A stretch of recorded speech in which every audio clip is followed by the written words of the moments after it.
সৃষ্টি নহয় নেকি মানুহৰ আৰু মদ খাই মানুহে কিমান নিজৰ সন্মান জলাঞ্জলি দিছে মদ খাই পেলাই মানুহ বেসুৰা হৈছে মানুহে ক'ব নলগীয়া কথা কৈছে আৰে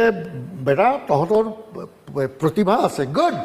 প্ৰতিভাক আমি সন্মান কৰোঁ প্ৰতিভা আছে ভাল কথা প্ৰতিভা বহুতৰে আছে কিন্তু এটা সময়ত তুমি ডাঙৰ হৈ গ'লা নহয় গতিকে প্ৰতিভাৰ দৌৰত তুমি আত্মসন্মান জ্বলাই খালা নহয় আত্মসন্মানটো থাকিব লাগিব মানুহৰ তুমি মানে নাই আছেতো তেনেকুৱা কাৰোবাৰ নাম মনত আহিছে নাম ক'বলৈ নিজে গম পাব না মানুহে কেয়াৰো নকৰে তেওঁলোকে আত্মসন্মান কি গতিকে মানুহে ভাল পায় কি আছে সুৰসুৰে মানুহ আহে গতিকে কি আছে গতিকে মই কিন্তু এইবিলাকৰ ঘোৰ বিৰোধী আৰু মোক সেইকাৰণে বহুত মানুহে বেয়া পায় মানে আমি যদি কওঁ জুবিন গাৰ্গে কিন্তু নিজেই বহু সময়ত কয় যে তেওঁ নিজেই বহু সময়ত বা ষ্টেজতো আমি দেখিবলৈ পাওঁ বা মোৰ হেল্থটো বেয়া হৈ আছে হস্পিটেলাইজো হৈছে জুবিন গাৰ্গ অসমৰ সম্পদ বুলি কোৱা হয় জুবিন গাৰ্গ ইয়েছ সম্পদ এই ক্ষেত্ৰত জুবিনকতো আমি সৰুৰ পৰা পাইছোঁ নহয় যোৰহাটৰ ল'ৰাটো জুবিনকতো মই তাহানিৰ পৰা মই তাৰ পিছত পঢ়ি আছিলোঁ কিন্তু এই বস্তুটো যে ক্ষতি কৰিছে হি ন'জ জুবিনটো থাকিব লাগিব আমাৰ মাজত ইমান প্ৰতিভাৰ এজন শিল্পী গতিকে যে মই আটাইতকৈ ডাঙৰ সেইটো কোনো আৰ্টিষ্টে ভাবিব নালাগে দেই প্ৰথম কথা তুমি প্ৰথমতে একদম সাধাৰণ মানুহ এজন হোৱা অসাধাৰণ যদি হোৱা সমাজখনে তোমাক স্বীকৃতি দিব নহয় অসাধাৰণৰ সেই পৰ্যায়লৈ তুমি যাবলৈ হ'লে সমাজখনে তোমাক সহায় কৰিব নহয় নিজে অসাধাৰণ বুলি নাভাবিবা তুমি একদম সাধাৰণ মানুহে তুমি অভিনয় কৰা সাধাৰণ মানুহে তুমি ছবি পৰিচালনা কৰা সাধাৰণ মানুহে তুমি গান গোৱা সাধাৰণ মানুহে তুমি সংগীতজ্ঞ হোৱা তেতিয়াহ'লে সেই অনুভূতিটো এটা বেলেগ এনেকুৱা এটা শক্তি দিব সেই শক্তিত কোনেও ভাঙি দিব নোৱাৰে সেইটো নিজে গঢ়াই এটা মজবুত বাট ৰাস্তা কিন্তু সেই ৰাস্তাটো নিজেই ক'ৰবাত ধূসৰ কৰি লৈছে একাংশ লোকে সেইখিনি সময়ে ক'ব মই কিন্তু এনেকৈ জীৱনটো যিমান দিন যাম মোৰ সদায় এটা কথা কওঁ হেল্থ কাম ফাৰ্ষ্ট প্ৰথম স্বাস্থ্য তাৰপিছত বাকী কথা কাম মইতো ৰাতি দিনে টোপনি ক্ষতি কৰি মইতো কাম নকৰোঁ কিন্তু আজিৰ জেনেৰেশ্যনক দেখিছোঁ মোবাইলটো টিপি ৰাতি টোপনি ক্ষতি কৰি থাকে দেৰিকৈ শুৱে 1, 2, 3 বজাত শুৱে দেৰিকৈ উঠে হয়তো মোৰ ঘৰতে মই পাম কিন্তু মই কোৱা কথা মই কৰা চিন্তা তোমালোকেতো ল'ব পৰা নাই তোমালোকক কৈছোঁ স্বাস্থ্যৰ কাৰণে বেয়া এইটো early to bed and all it rise that makes one healthy wealthy and wise যিটো আমি সৰুতে শিকিছিলোঁ মইতো টোপনি ক্ষতি কৰি বহি থাকিব নোৱাৰোঁ কাৰণ মই চিগাৰেট খাই মোৰ জীৱনটো ঘূণীয়া কৰিব নোখোজোঁ হাতত গিলাচ লৈ মই স্ক্ৰিপ্ট লিখি চিগাৰেট টানি স্ক্ৰিপ্ট লিখি মই মোৰ দেহাটোক কষ্ট দি মই কাম নকৰোঁ এদিন দুদিন টোপনি ক্ষতি কৰিম কিন্তু তাৰ এই টোপনি ক্ষতিটোৱে মানুহৰ শৰীৰত কিমান এটা বেয়া প্ৰভাৱ পেলায় সেইটো মানুহে জানিব নাজানে মই একান্ত মোৰ ব্যক্তিগত কথাটো কৈছোঁ দেই যে তুমি যে ক'লা সুবিধা নাই পোৱা নেকি সেইটোতহে মই কথাষাৰ ক'লোঁ যে তেতিয়া অভিনয় ক্ষেত্ৰত চিন্তা চৰ্চা কৰা মানুহ কম আছিল কাৰোবাৰ প্ৰতিভা আছিলে নাটক কৰিছিলে 2-এখন চকুত পৰিলে লাহে চিনেমা নিৰ্মাণো খুব কম আছিলে এটা বছৰত হয়তো 1 বা 2খন ছবি ৰিলিজ হয় বা হাৰ্ডলি 3খন ছবি ৰিলিজ হয় কাৰণ তেতিয়া এই ব্যয়বহুল চলচ্চিত্ৰ নিৰ্মাণ যিটো প্ৰক্ৰিয়াটো জ্যোতিপ্ৰসাদ আগৰৱালাদেৱৰ পৰাই হৈছিলে তেওঁ চিন্তা কৰি তেওঁ পাৰ পোৱা নাছিলে যে মই কেনেকৈ মোৰ এই চিনেমাখন মই শেষ কৰিম জয়মতী তেওঁ প্ৰথম ছবি কিমান কষ্ট কিমান তেওঁৰ ছেক্ৰিফাইচ কৰিছিলে আৰু দেউতাকে তেওঁক সহযোগিতা জনাইছিলে তেওঁ সোণৰ চামুচ মুখত লৈ জন্ম হোৱা পৰিয়ালৰ ব্যক্তি আছিলে কিন্তু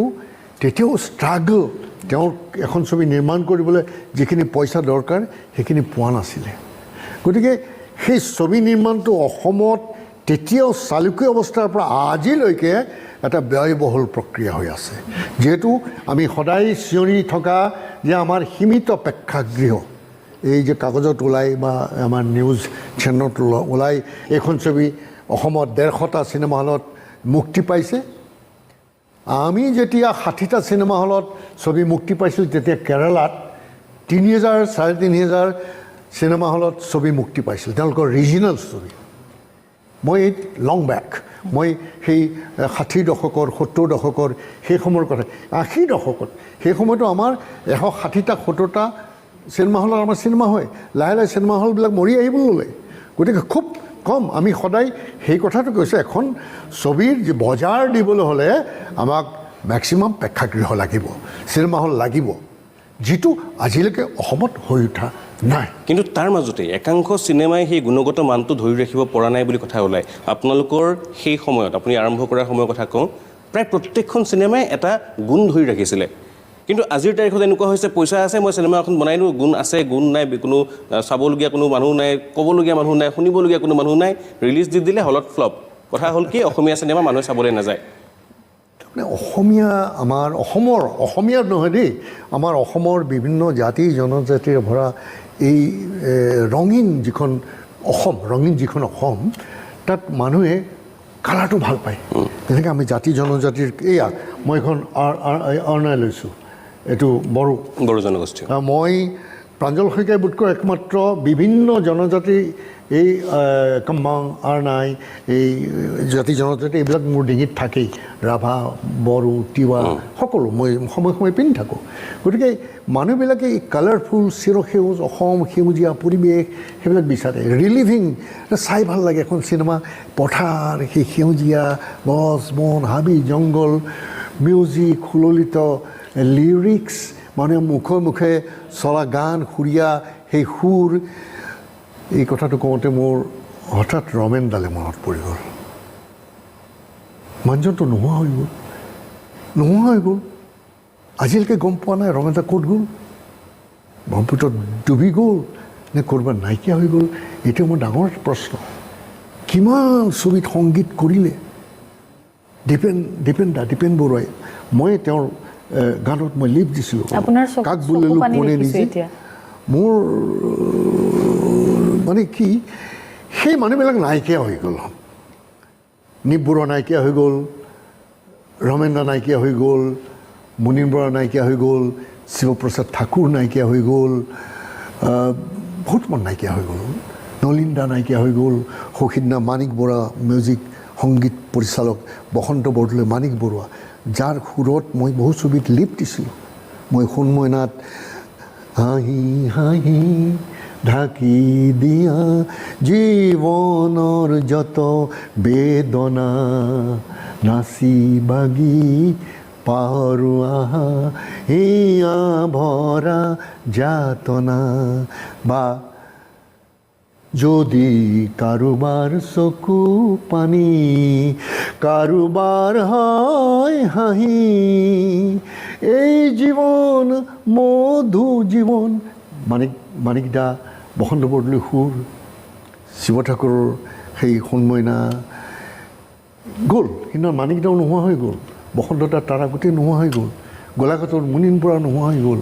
জয়ন্ত হাজৰিকা নোহোৱা হৈ গ'ল ভূপেন হাজৰিকা নোহোৱা হৈ গ'ল সেইবিলাকৰ গান শুনি আমি হিয়া উজাৰি তেওঁলোকৰ গান শুনি আমি নিজে পাহৰি গৈছিলোঁ আপোন ভোলা হৈ গৈছিলোঁ গতিকে সেই প্ৰতিভাবোৰ নাইকিয়া হৈ গ'ল অসমত আমি সেইকাৰণে এতিয়াও পুৰণি আই এম 73 গতিকে এতিয়া মই পুৰণি বোলো নতুনৰ লগত সমানে খোজকাঢ়িব পৰা যাব হয়তো পাৰোঁ কিন্তু আমাৰ বাটটো আমি সজা বাটটো বৰ মোহনীয় আছিল বৰ লিৰিকেল আছিল সেইখন সুন্দৰ পৃথিৱী সেই পৃথিৱীখন আমি উশাহ নিশাহ লৈ সাঁতুৰি নাদুৰি আমি ভাল পাইছিলোঁ আক্ষেপ নাই নে এতিয়া যিবোৰ হৈ আছে বা আপুনি আমি যাব নিবিচাৰোঁ আমাৰ মানুহে মাৰপিট তেজ নোৱাৰে আলফা আৱিৰ্ভাৱ হ'ল বহুত তেজৰ নৈ ব'ল আমাৰ মানুহে তেওঁলোকক কিন্তু আঁকোৱালি নল'লে এই যে যুদ্ধ হৈ আছে পৃথিৱীত কিমান মানুহ মৰি আছে শিশু বৃদ্ধ মহিলা আজি মধ্যপ্ৰাচ্যত যি যুঁজ বাগৰ হৈ আছে ৰাছিয়া ইউক্ৰেইনত যি যুঁজ বাগৰ হৈ আছে সেইখিনি আমাৰ মানুহে তেনেকুৱা ভয়ানক পৰিস্থিতি প্ৰতি মুহূৰ্তে জীৱন লৈ মানুহৰ সংখ্যা আতংক বুভুক্ষা গতিকে সেইটো আমাৰ অসমখন ভাৰতবৰ্ষখন এতিয়াও মানুহ বহুত শান্তিত আছে গতিকে ইয়াত মানুহে এতিয়াও তেনেকুৱা এটা পৰিৱেশ বিচাৰে গতিকে আমি কটাকটি মৰামৰি সেইবিলাক আমাৰ মানুহে সহজতে ল'ব নোৱাৰে সেইকাৰণে তাহানি ছবিবিলাকত এটা নিতুল গল্প আছিলে তাত সুন্দৰ লিৰিক্স আছিলে সেউজীয়া বননি পথাৰ সৰু সৰু অসমাৰীৰ ঘৰ আৰু মানুহৰ আৱেগ মানে মানুহে আমাৰ গাঁওভূঞিৰ মানুহে হাঁহি কানি ভাল পায় সেইকাৰণে হয়তো আজিলৈকে মানুহে সন্ময় নাক শিৱপ্ৰসাদ ঠাকুৰৰ সন্ময় নাক আজিও গাঁৱে ভূঞে সেই চাম মানুহে পাহৰা নাই আজিও আমাৰ সৰু সৰু ল'ৰা ছোৱালীবিলাক লগ পালে কয় আমাৰ আইতা আমাৰ ককা আমাৰ মায়ে আপোনাক ইমান ভাল পাইছে সেই মৌলিক সৃষ্টিবিলাক এতিয়া কিয় নোহোৱা হ'ল ক'ৰবাত আপোনালোকৰ নিচিনা যিখিনি জ্যেষ্ঠ মানুহ আছে যাৰ পদধূলা লৈ বাকীখিনি আগবাঢ়িব লাগিছিল সেই মানুহখিনিক একাষৰীয়া কৰি ৰখা হ'ল নেকি যাৰ কাৰণে সেই যোগসূত্ৰডাল নাথাকিল আৰু ক'ৰবাত সেই যি শিপা আছিল শিপাৰ পৰা ওলাই আজি বেলেগ দিশলৈ সকলো ধাৱমান হৈছে আপুনি কি ভাবে আপোনাৰ দৃষ্টিভংগী কেনেকুৱা এতিয়া এনেকুৱা হৈছে এই যে এইটো কি বুলি কয় মোবাইলটো নে মোবাইলত মানুহে চাই পেলাই স্ক্ৰিপ্ট পঢ়ে মোবাইলত চাই পেলাই গান গায় মোবাইলত চাই অকণমান স্ক্ৰীণখনত মানে গান গায় আজি ল'ৰা ছোৱালী দেই আমি কিন্তু নোৱাৰোঁ আমি স্ক্ৰিপ্ট দিব লাগিব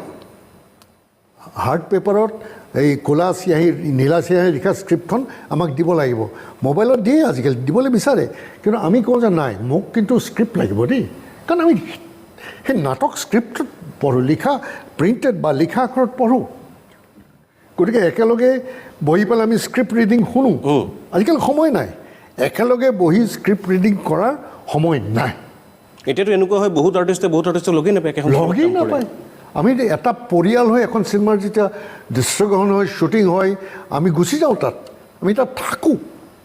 কিন্তু এইখিনিতে আৰু এটা কথা যে ইয়াৰ লগে লগে কিন্তু যি এই যান্ত্ৰিকতা বা যি এই আধুনিকতা সেয়াও নিশ্চয় যথেষ্ট গুৰুত্বপূৰ্ণ যে আগৰ যেনেধৰণে লিখা হৈছিল এতিয়া থাউকতে এক মুহূৰ্ততে এক ছেকেণ্ডতে মোবাইলত হৈ যায় হয়তো বহুতকে সহায়ো কৰিছে আমি এই বিষয়ে পুৰণি আৰু নতুন বিভিন্ন কথা আছে আৰু পুৰণি নতুন দুয়োটা ধাৰাই একেবাৰে সন্মুখৰ পৰা স্বচক্ষে আপুনি দেখিছে আমি আৰু কথা পাতিম কিন্তু সময় হৈছে যি কম সঁচা কমত এটা